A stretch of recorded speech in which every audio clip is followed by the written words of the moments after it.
The rumors are true. Ford officially launched the sequel to the GT500 today.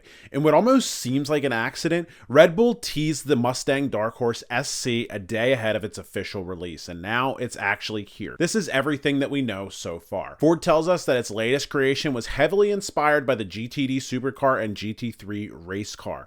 With that, it's obvious that this car has heavy track roots. They even tested it at Sebring and VIR.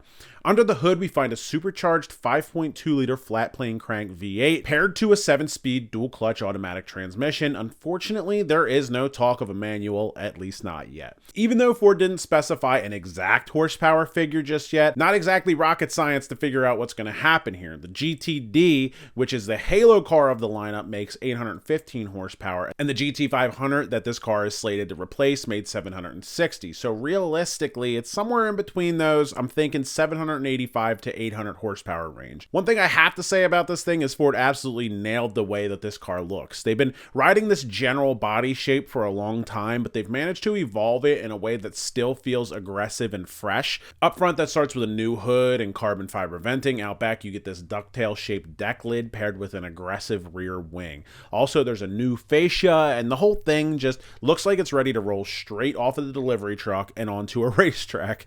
My absolute favorite part of the whole thing are these carbon fiber wheels. Even in a world where, in my opinion, carbon fiber is starting to feel a little bit overdone, raw carbon fiber wheels still just look insane, and I don't think they'll ever go out of style. How do you not love that, especially when you factor in the weight savings?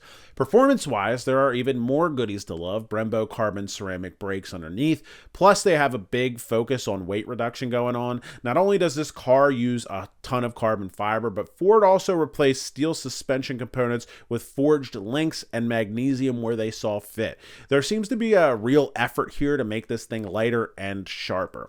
Another pretty cool feature that they mentioned is the variable traction control system with 5 different levels between fully on and fully off that lets the driving experience depend on, how brave you're feeling that day. Truly a tailored experience. So, what do we think? Is the Dark Horse SC a suitable replacement for the GT500? And does this thing have what it takes to be a top dog on the track and on the street? Let me know what we're thinking of this over in the comments.